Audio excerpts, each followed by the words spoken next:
Today is a budget with me video. It's our April budget with me, and I want to go over some tips for April budgeting that I don't want you to leave out of your budget. But before I do, I want to thank you for coming to my channel, and please subscribe. If you're enjoying my content, please subscribe and let me know in the comments that you have subscribed. I'd love to personally connect with you and thank you for joining us on this budgeting journey. Hi, I'm Megan with Bethel Budgets. I'm here because it's more than just math. At some point, you've probably built a budget. You've laid out your income, you've laid out your expenses, and thought it's simple math. I'll just stick to what's on the paper. But then life happened and your budget didn't work out. The reason? Because it's more than just math. That's where I come in. Let's figure this out together. Don't give up. You've got this. It's important to do your budget a week or so ahead of the new month. You don't want to wait until the month begins. You want to have your monthly budget done before the month begins. So normally I do my budget with the Budget Babes, and we do that on the fourth Sunday of the month. However, this March, the fourth Sunday is Easter. So Budget Babes is meeting tomorrow, which is the third Sunday of the month. So I'm really excited to get to spend some time with these babes tomorrow. This is our budget party, our monthly budget party. I call it a party because we go and we have such a good time. We have snacks and we have a lot of laughs and we have a good time. So I call it a party, but it's really more like a support group because we do the hard work of doing our monthly budget together, and all of these girls are coming from different places and different issues with their budget, and we've all worked really, really hard, and we all support one another. There are some tears sometimes because this is hard work, and there are tears of joy as well. We have some people that they came for like 6 months with negative bank accounts, and the first day that she had $38 in her bank account, we all rejoiced and we all cried, and it was amazing. So what I do, and if you want to support this thing that I do with these girls, is if there's somebody that needs some budgeting help, I'll take them to coffee. Somebody will connect us and I take them out for coffee, and over a couple coffee dates, I'll explain what we do. I'll get them set up with the budget. I will handhold as much as they need from the get-go all the way through their debt digging journey, and they join our support group and they do our budgeting parties, and they go from zero all the way through having all of their debts paid, and now they're saving for their houses, and it's just amazing. But if you want to support this thing that I do, you can subscribe to the channel, but also down in the description box is my Buy Me a Coffee link. If you want to pay for their coffee so that I can take them to coffee and get them started, I don't earn anything. I do all this for free. And it would be nice if, for you to buy their coffee so that I can take them out to coffee and help more people. It's one of the reasons I started this channel was we're growing and I can't always be available on the phone or text. And so if I can refer them to a video on my channel, they can come and watch it. And even if I'm not available to help them, they can watch the video and get some of the help that they need.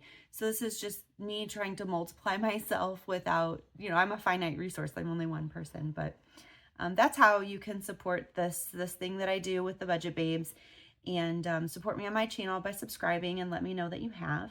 I really appreciate you being here. We are going to get started with the April tips. So things that I don't want you to forget about when you're budgeting for April.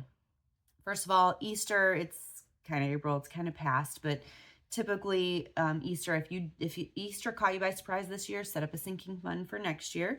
You've also got spring break. For my kids, it was the last week of March, but you may have spring break in April. So you need to plan if you're going on a trip.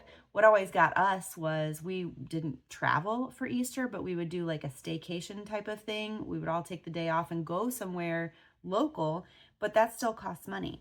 So if that is still coming up in April, you need to plan ahead for that. If it's past and it caught you by surprise, sinking fund. Gardening is not cheap, so you need to plan ahead for that.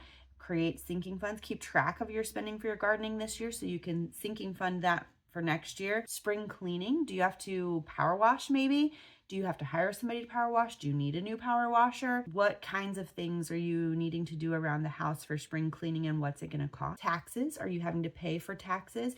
Do you need to go adjust your withholdings so you're not slammed next year, or they're not taking too much out so you can increase your pay for this coming year? Also, birthdays, other holidays, clothing. We're getting into warmer weather. Did you save up some money for clothing? Do you need to put that in your monthly budget? Do you need to create a sinking fund for summer clothes? So thinking ahead now to these warmer summer months that are coming, you've also got, after April, you've got Mother's Day and Father's Day coming. You need to think about your summer vacation plans. You do not want to wait until summer to start planning on how you're going to pay for that. You need to start saving in this monthly budget and the coming monthly budgets, and then sinking fund that for next year. And then swimwear. That was always another one that got us. Was I have 4 kids, so my regular clothing budget, that would knock that out. I always create a separate sinking fund for swimwear, and so that it doesn't mess up my monthly budget and it doesn't take up all of my clothing budget either. So those are a few things for you to think about. If you think of others that I missed, put them in the comments below so that others can benefit from your ideas, so that I can benefit too. I can't always think of everything. That covers all of my budgeting. Remember this for April. Let's jump into my actual April budget. I've got my Remarkable 2 here. It is my e-ink tablet that has replaced every single notebook and book that I used to cram into my backpack every day. I love this thing. I can take and screen share it. I can send my notes via handwriting or convert them to text. Anything that I need, I can do with this thing, and I love it so much. So my April budget, I'm going to get started by filling in the date, 2024. This month, we are going to try to keep my plan similar to last month, where we are upping our HSA. I still don't know what that number is going to be, so I'm still guessing on my numbers. Whenever you get new numbers, it takes a couple of months for your budget to level out. You have to get some practice with those new numbers. So I'm thinking my new income is going to be $2,100. And then I get paid on the 1st. My husband gets paid on the 4th, $2,400, and the 15th, $2,400. I didn't total my income. My husband's tithe would be 10% of that. So let's total up that income. Let's see, 2,100 plus 4,800 equals 6,900. So we'll do 690 as our total tithe. Now, emergency fund is fully met.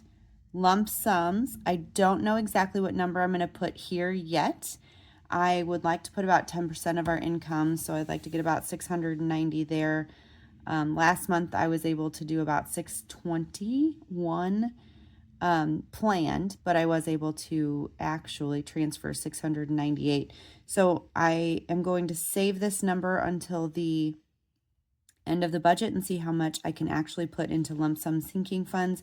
So for now, I'm just going to put, so the income total was 6,900, and the page total for expenses, right now, I'm just going to put that down here. That'll help us add that up later.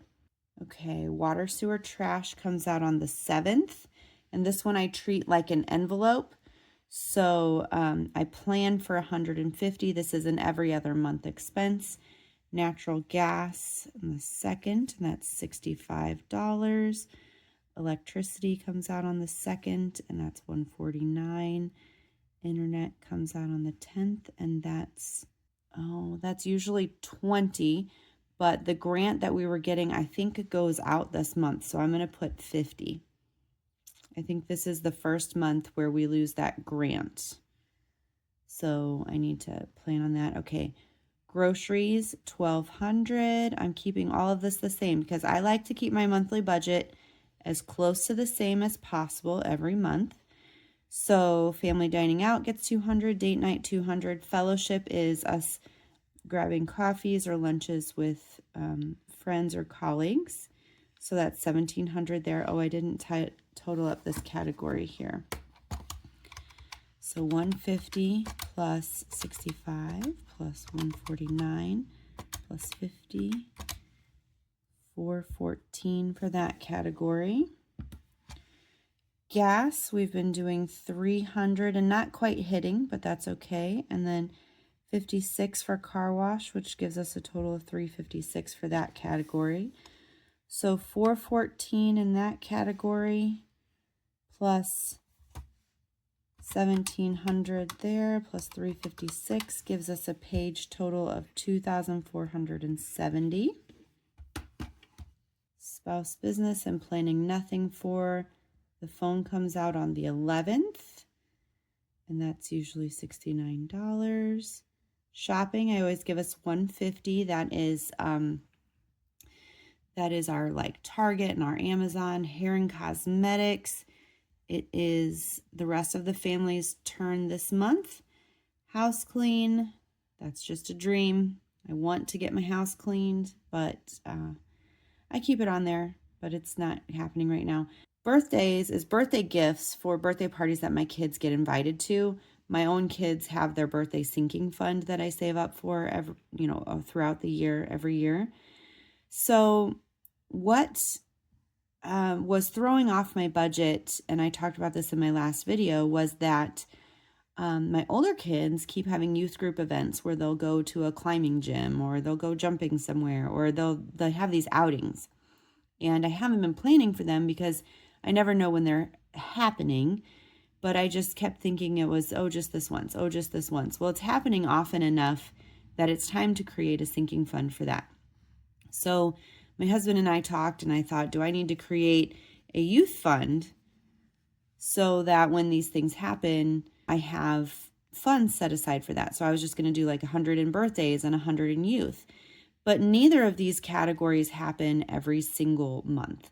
So my husband's suggestion was to take the birthday gifts and make it /kids/birthdays. So if they have an event, so it's more like an event fund. So if they get invited to a birthday party, they get invited to a youth group activity, there's always money in there. And then just to up that fund to 150. So we're going to try. I thought that was a good idea. And this is why we have a budget team and regular budget meetings. So if you don't have an accountability partner to share your budget with yet, you need to go do that. Get somebody you can talk to. That's why we have the budget babes also. So let's add up this category here. We got 69 plus 150 plus 200 plus 150. That's 569. So already, I think so far, we've spent $100 more than we had last month. So we have to watch this. Pet care comes out on the 23rd, and that's 120. Entertainment, that's a series of due dates. I treat this like an envelope because all of these different things come out at different times. That's $71. Mosquito Squad, still we're not set up for, so I don't have to worry about that. Tuition comes out on the 17th, and that's $742. My unplanned category, that is for anything that will surprise me this month. I don't put anything in there right now, but at the end of the month, if something wasn't planned, I put it in there for the spend category, and then I can create a plan for it for next month. So that's where those kids' birthday things or in those outings, they went in unplanned, and that cued me this month to create a sinking fund for that or a plan in my monthly budget.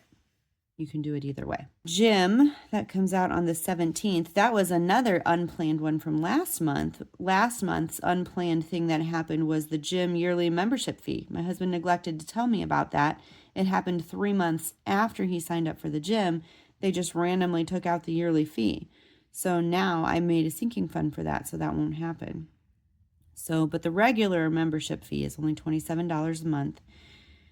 So this supplements, this health category, it used to be supplements was getting $250, doctor's visits was getting $100, counseling was getting $120. But now that we are funding our HSA every month, then I can be paying for those things out of my HSA, and I don't need to pay for them out of my regular budget.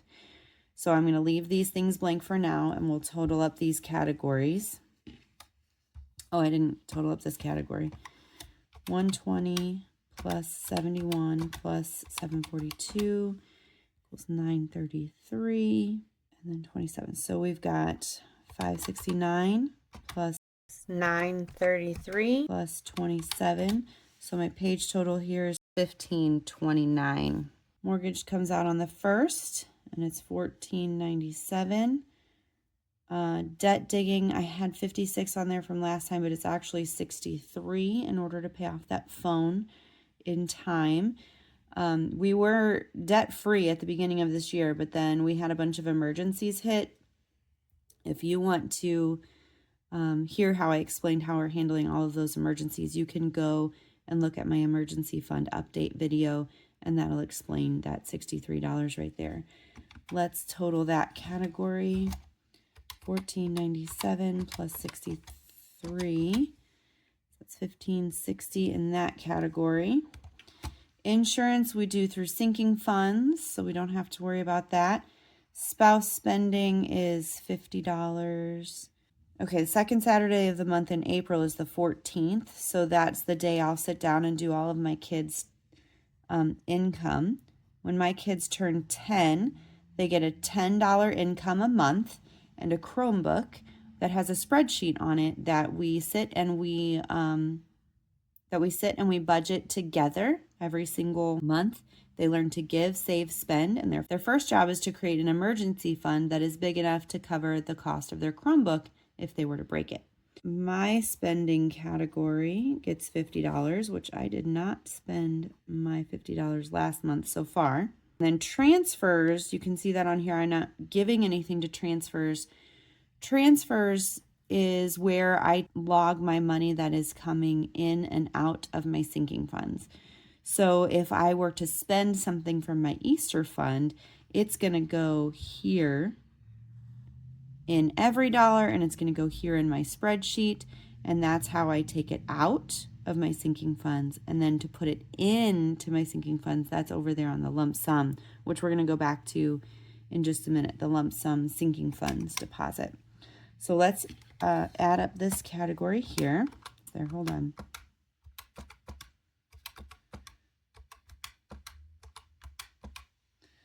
$135. So this page total is 1695. So now we're going to total up. Our planned income was $6,900. Now we need to total up our planned expenses, and hopefully all of that equals 0. So if we go back and add all of these page totals, so we got $1695 plus $1529 plus $2470 plus $690 equals $6,384 minus $6,900, $516. That's the amount that I get to put into my lump sums. So let's double check our page here. So $690 plus $516 equals $1,206 on this page, plus $2,470 on this page, plus $1,529 on this page, plus $1,695 on this page. That equals $690. So our planned income was $6,000. That doesn't equal $690. That equals $6,900. So our planned income was $6,900. Our planned expenses were $6,900, and the difference is 0. So we have a zero-based budget. Thumbs up for a zero-based budget. That is perfect. If we were over budget, if we had budgeted $7,100 here, we would have to go back and trim some things out of our budget. If we were under budget, we could put more into savings. If we were right on budget, which we are, congratulations. Now we get to move on to the weekly, weekly spending plan. where we can figure out our income for each paycheck and how these expenses line up with what's going out of each paycheck. So that would be the next step. And I'll be posting that video very soon. So if you haven't done your April budget yet, don't forget those April expenses that can pop up, and think through all the things. If you have other April expenses that we didn't talk about, put them in the comments. If you haven't subscribed to my channel yet, please do, and let me know that you do so I can personally welcome you to my channel. Thumbs up for a zero-based budget. Get your monthly budget going and keep going. You've got this.